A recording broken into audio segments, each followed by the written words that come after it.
Welcome to the Antonio Parkinson Project. Today we're asking this question. Is it in the best interest of the child to have both parents equally involved in the child's life?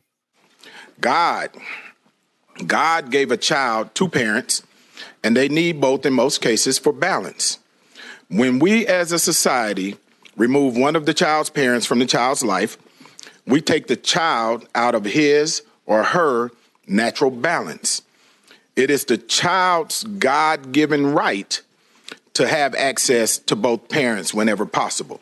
We have retired Memphis police officer who has seen it all, and he offers a very interesting perspective, or three perspectives, as a matter of fact, on this whole subject. So don't go anywhere. Hit that subscribe button. We'll be right back. You're watching the Antonio Parkinson Project.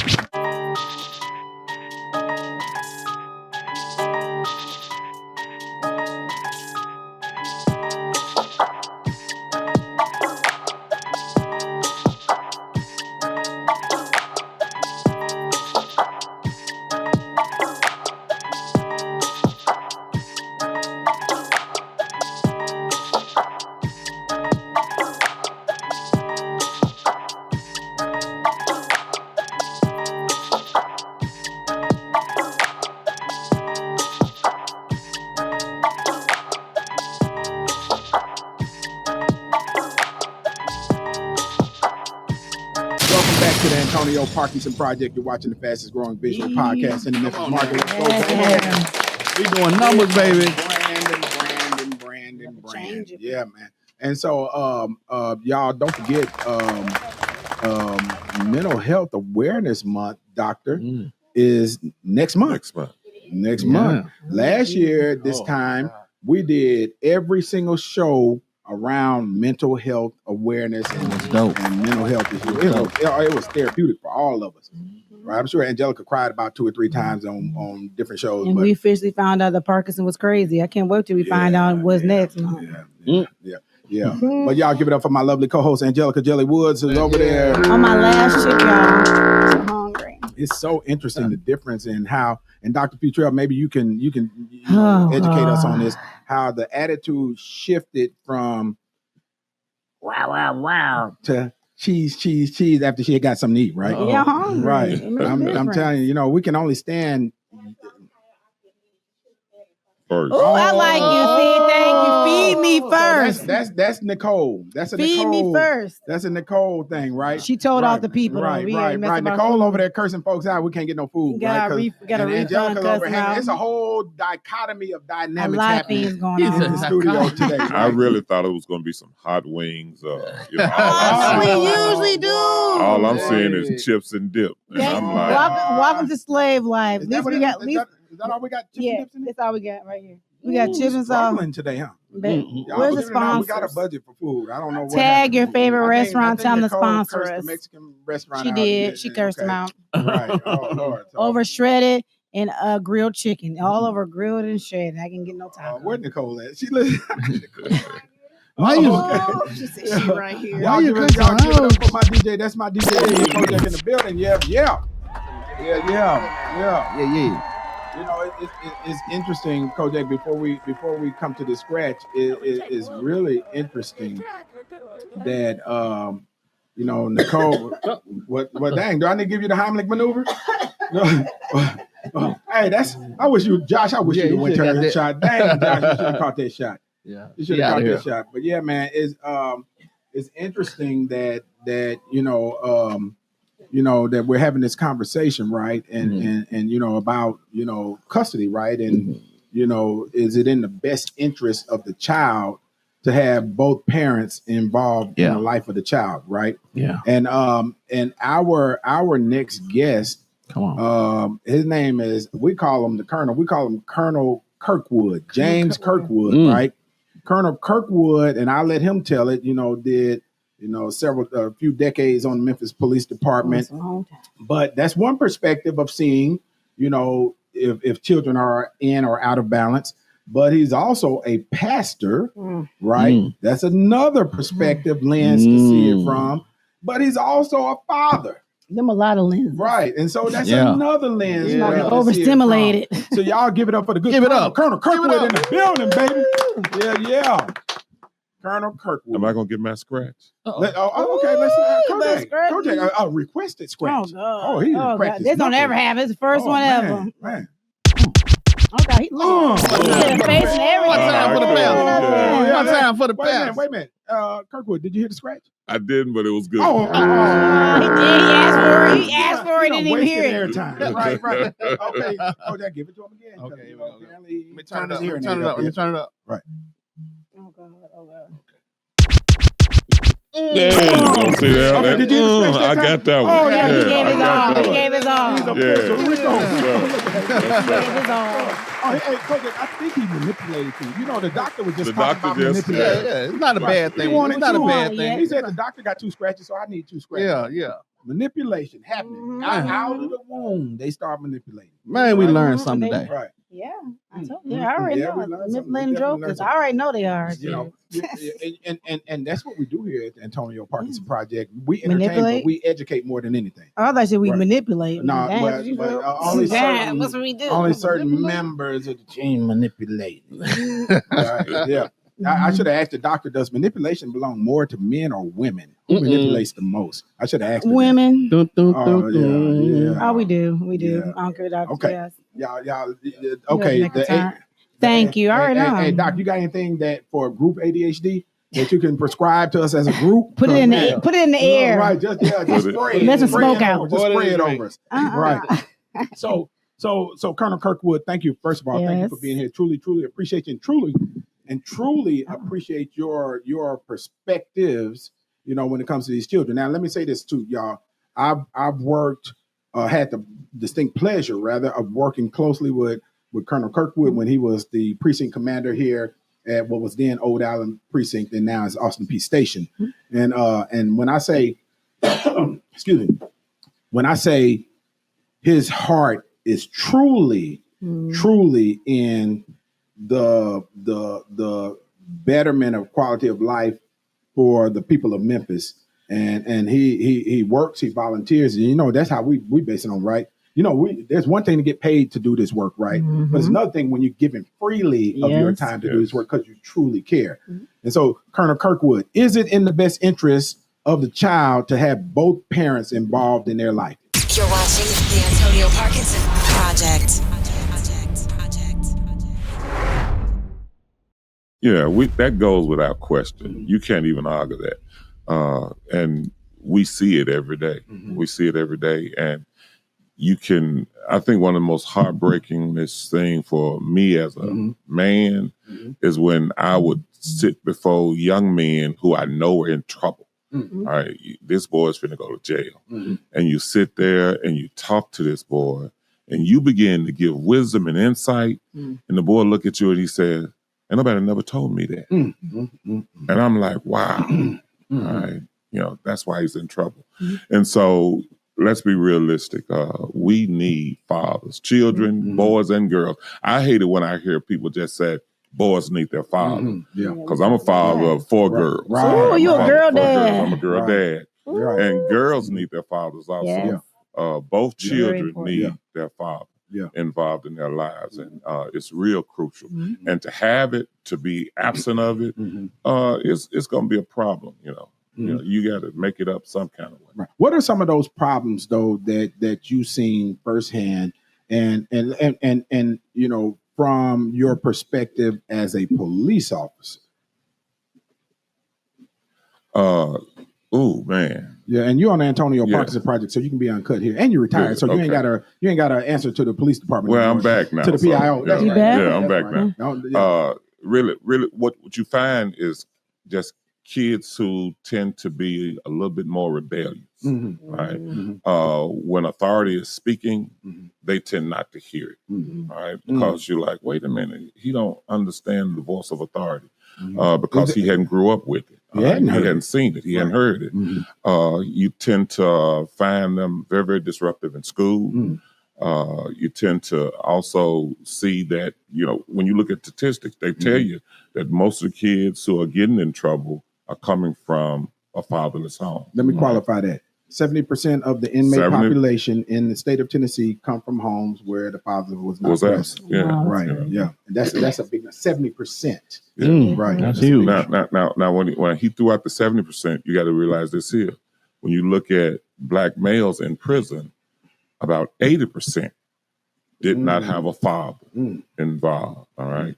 And when you look at grown men, and when you sit back and you listen to grown men tell you and speak about, I miss my daddy, you know, having daddy issues, you know, that tells you, oh, you hear daughters saying, I didn't have a father. That tells you that this person needed that. You also find a lot of fear, right? Anxiety, because you don't have a father to just protect you. To, you know, my daughters were so confident that they daddy had them when the teacher said, I'm gonna spank you. They looked and said, no, you're not my dad. You know, they had a covering, they had a support. And so you know, they weren't fearful. They didn't have a lot of anxiety. When you look at kids without fathers, they tend to have a lot of anxiety. They be fearful. And when I say no father, I'm saying no father and no man. All right, no strong grandfather, no uncles to take up that, you know, void. No godfather. I was blessed with a godfather growing up who took up a lot of void in my life. And so you tend to see it. You see bad grades, bad conduct, and you know it. You know it because, hey, no father. When you look at kids who have daddy, you can say, man, I'm tell your dad. And they be like, whoa, all right. You know, and you hear moms, I've seen single mothers say, don't worry about it, I'm gonna tell his dad. And boy start, girl, they get in check real quick. Because that parent, that father is there and he brings a certain authority. He brings a certain balance, a foundation in that kid's life that that kid needs. You're watching the Antonio Parkinson Project. You know, interesting because it's funny you said that, I'm gonna tell your daddy, right? You know, me and my brother, we used to act like, you know, when our stepfather was in our life, right? We used to act like he whoops the worst, right? He whoops the hardest, right? But in reality, he whooped with a belt. It wasn't the hardest. Mom whooped with the extension cord. That was torture, boy. You like, man, you be doing an Indian dance around there, right? Josh, like, what is that? What is that? What's extension cord? Right. But I will tell you this, you know, along look at the doctor looking at it like, you was abused. Right. But I will. Don't act like it's just me because I know you. I got one of those switches and everything, please. Right. But I will say this though, and I think this is important to note. You know, when my stepfather and my mother separated, you know, our life went to hell in a handbasket. You know, that's when we experienced, you know, the homelessness. Shit, I was out of the house at almost 16 and you're out on my own, literally, right? And you know, of course I went to jail. We know that story, right? Went to jail at 14 because I was going to shoot some kids at the school. But it all happened, and it happened so fast. As soon as that male figure was out of the house. And I'm gonna give it back to you, Colonel, but and I tell people, you know, I always say this, I ask this when I speak to groups. What is the job of the black male in our community, right? It is to protect the women and children. That is our job. And everything else falls under that. Financial, education, so on, all of that stuff falls under that. It all falls under that.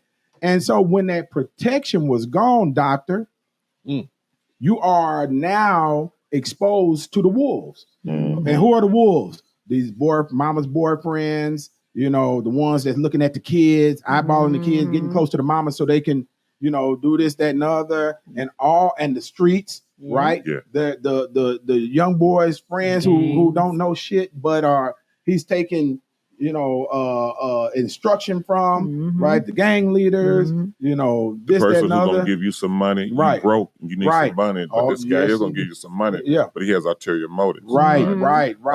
Them alternative lifestyles, all of that kind of stuff is what is out there when that mama and those children are unprotected. I tell people all the time, when you look at the kids on the corner begging, all right, you see all these boys begging, right? And you be like, man, what in the world's going on? What's really going on is they have no father, right? they lack money, all right? Because most boys who grow up without a father grows up in poverty, all right? The father's not in the home. There's no two incomes in the home. You could have two people making $30,000 a month, and now you got $60,000. You done went to low middle income all of a sudden. But that absence of that money, that $30,000, and you got 4 kids, that's going to be very, very difficult, all right? Especially with the rental prices that we have today. That's a whole nother project. But when you see it, you see kids who without fathers tend to have a lot of poverty. Those kids who got daddies, they ain't, look, my daddy just, did you sell candy for your daughter? Did you buy the candy? I bought most of the candy. I bought the candy. Man, right. I bought the candy. Kojak sold something to me though, man, and I ain't never received it to this day though. Kojak. I ain't got the candy yet. But they always, I have a granddaughter in Atlanta. Yeah. Granddaddy, all right. I'm selling candy. You sell this candy for me.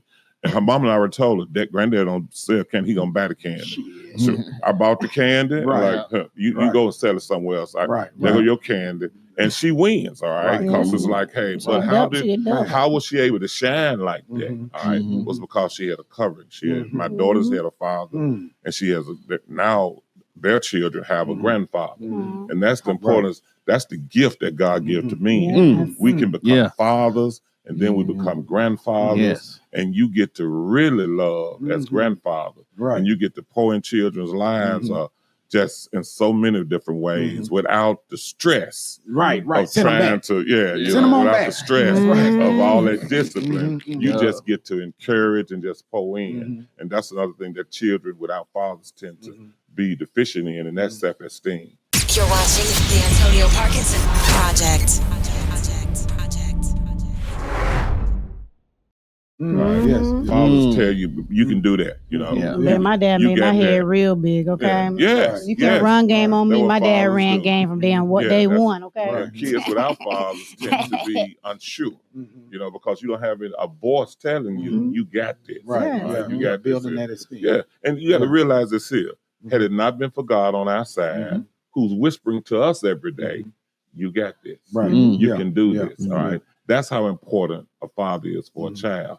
A child needs to hear, you got this. When the mama said, the child needs to have a backup, all right? So somebody else, another voice saying, then your mama tell you, you got this. You got this here, boy. All right, you got this. When kids get that, they tend to go well, all right? So when you look at data says kids who go to college, 70%, all right, tend to come from homes with fathers, or a child that has a father that is actively involved in his life, whether he was in the house or not, but he was actively engaged. Those kids, when you see on college campuses, a lot of those kids, the majority of those kids is coming from 2-parent homes, right? Where parents really are involved in their lives. And you'll see it when they moving them in, all right? Go to college and watch Moving Day. All everybody is taking all this stuff up and everything. That's the power of a father. But you also go to college moving day and you see these daughters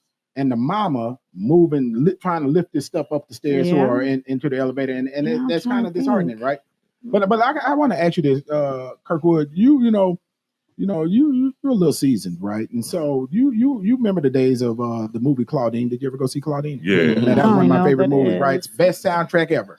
Best soundtrack ever. The Makings of You. Curtis Mayfield produced that soundtrack. And on Gladys Knight in the Pips. Man, but listen, in that story, they talk about, the welfare man, right? Keep away from him, Mr. Welfare. Mr. Welfare man. Because those policies were created back then, right? That said, if a mama receives assistance, welfare, right now today we call it TANF, it's a fancy name for it, but it was food stamps, right? And any government assistance, the father could not be in the home.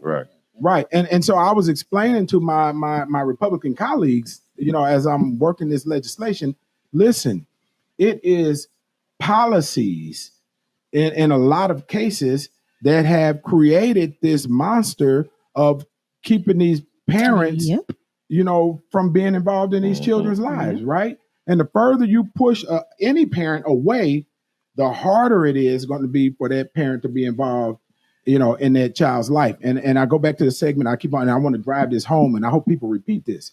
When you are missing one parent, I don't give a damn if it's the mother or the father. The child is out of balance. You're watching the Antonio Parkinson Project. Yep. And if that child grows up out of balance, like not respecting authority, and we all know those examples when kids in there cutting up, soon as dad step in there and say, "Hey, get your ass in that bedroom, go take a bath." You ain't even gotta say nothing but hey. Yeah, and look, hey.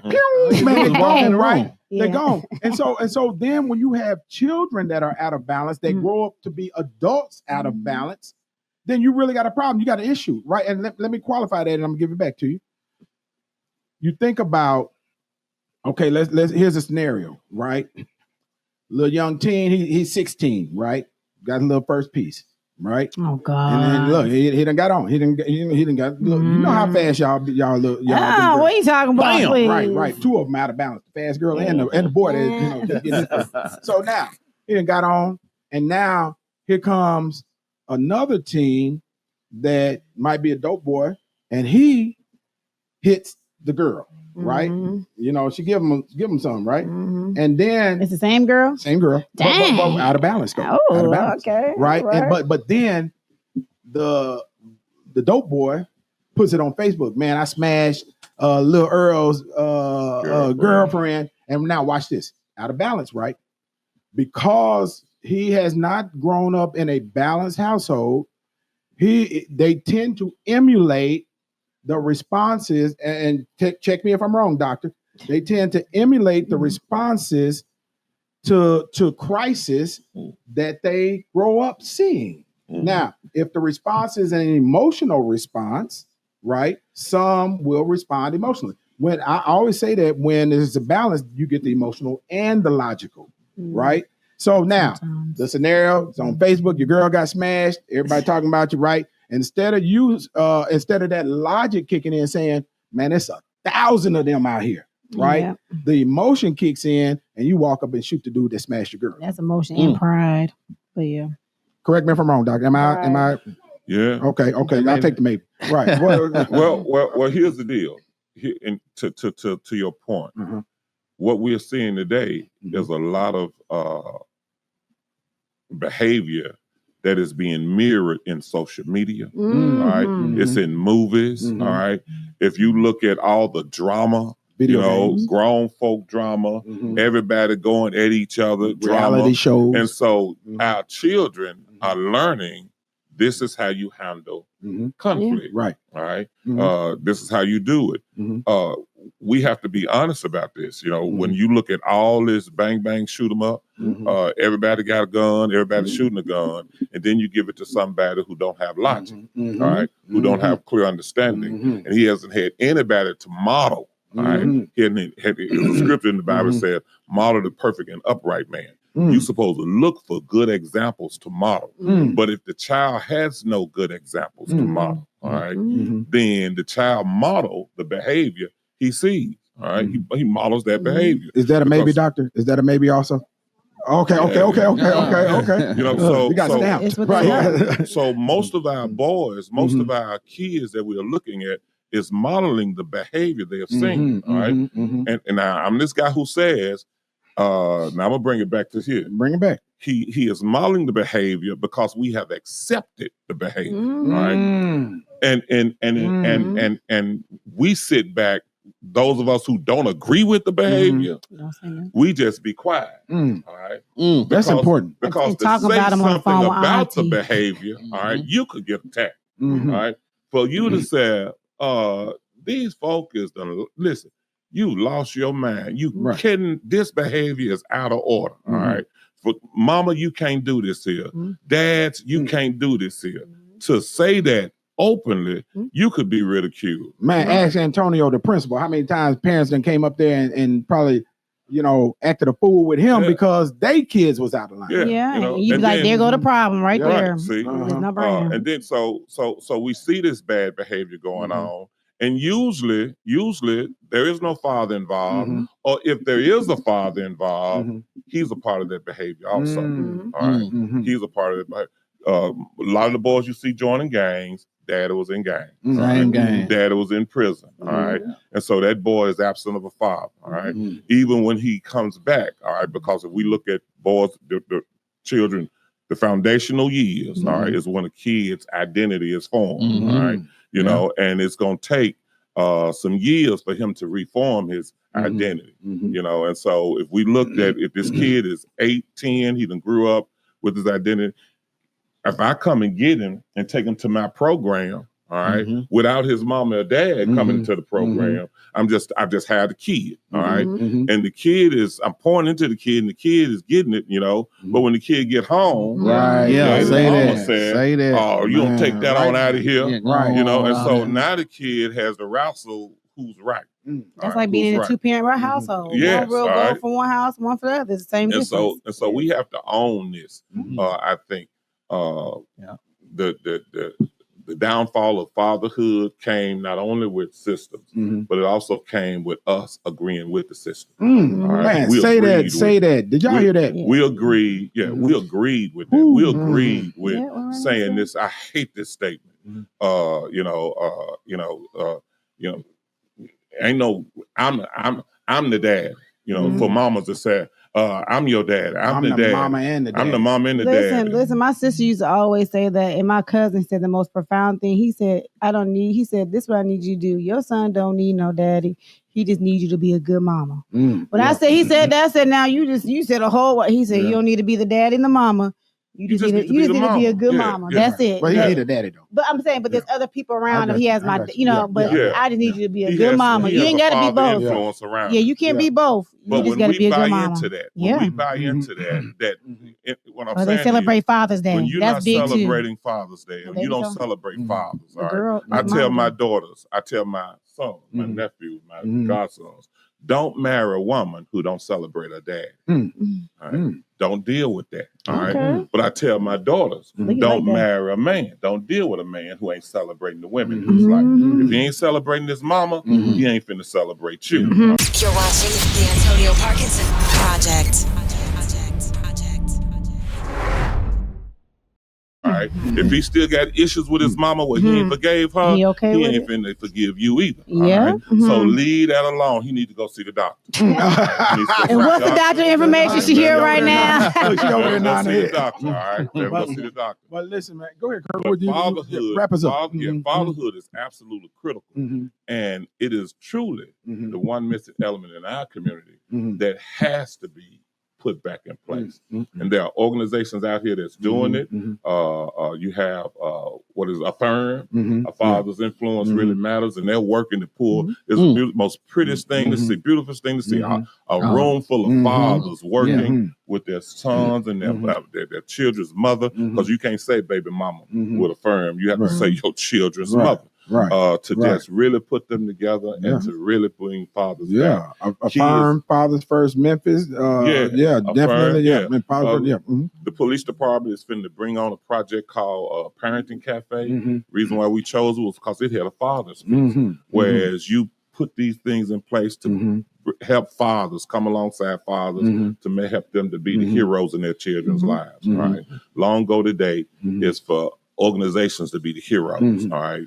Organizations should really go after making sure that parents are the heroes in their own stories and not other agencies or anything like that.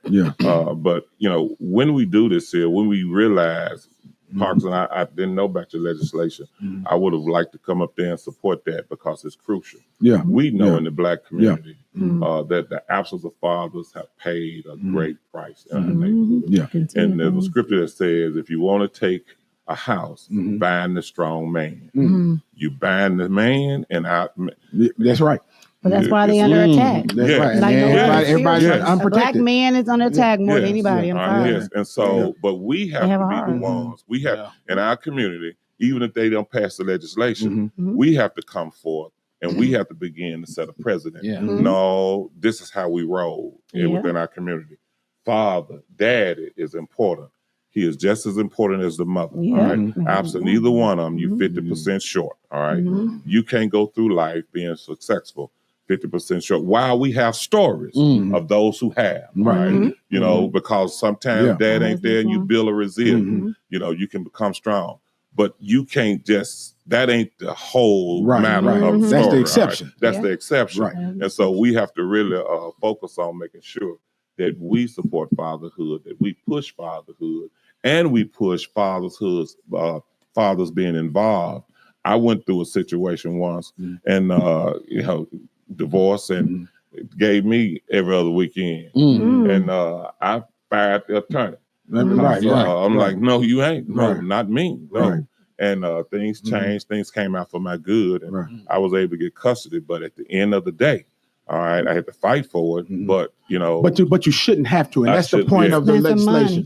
And look, Kirkwood, which one of your 1,000 organizations you want them to be able to reach out to and get in touch with you? Today, I'm back with the police department. Okay. Chief Davis called me back to build partnerships within the community so that the police officers, when they're out here working, they have tools in their toolbox to refer. Right. You know, because when police are called, they're called in times of trouble. Like you were called when, an accident. Right. You need to have information ready to give mothers or give fathers. That's a good idea. You can go here. This program is happening. This project is happening. This place is happening. This is a good counselor right here. They got a sliding scale. They might even do something free. Right. That's really good. You have a sliding scale?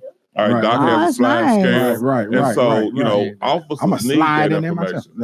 But officers need that information because when parents are in crisis, when they are just frustrated because the kid won't go to school, kid won't wake up, kids got a problem, then, hey, while officers is trying their best to get the kid motivated to go to school, officers need to have, this church around the corner has a teen project that's going on, has a men's. Ricky Flores, they got a husband institute. Leon Jones with Friday night. Basketball. So get your kid over here and they're going to help you with this. Because whether you're a mother, father, either you're in a 2-parent home, you still need help. Y'all give it up for Colonel James Kirkwood in the building. Village. Kirkwood. Hey, look, we're gonna wrap it right there. We will be doing. I do want to announce this before we get out. We will be holding a town hall meeting. That's going to be not a town. We are not going to call it a town hall meeting. We'll be holding an meeting outreach to educate people about family law. That's everything from DNA, paternity, custody, child support. And everything that comes in that bag, right? And it's going to be hosted by the Antonio Parkinson Project. So it's about a month away. We hadn't got everything set, but we will be talking about this every single show until this event happens. And we want you to need us to do, Antonio? Give me some money. Give me my money. No, about close the door. The legislation. He said he got no money. We'll talk about that offline. So but I do want y'all to open them bags, right, and help support this thing too, and how we're going, what we're going to be doing, because we're actually going to do a tour across the entire state in regards to the importance of both parents being in the life of the child. So y'all give it up for my team. All right, y'all. We'll see y'all next week. You've been watching the Antonio Parkinson Project. Say no to your job, cause I wanna lose my mind with you. I can't say no to your love, cause I wanna lose my mind with you.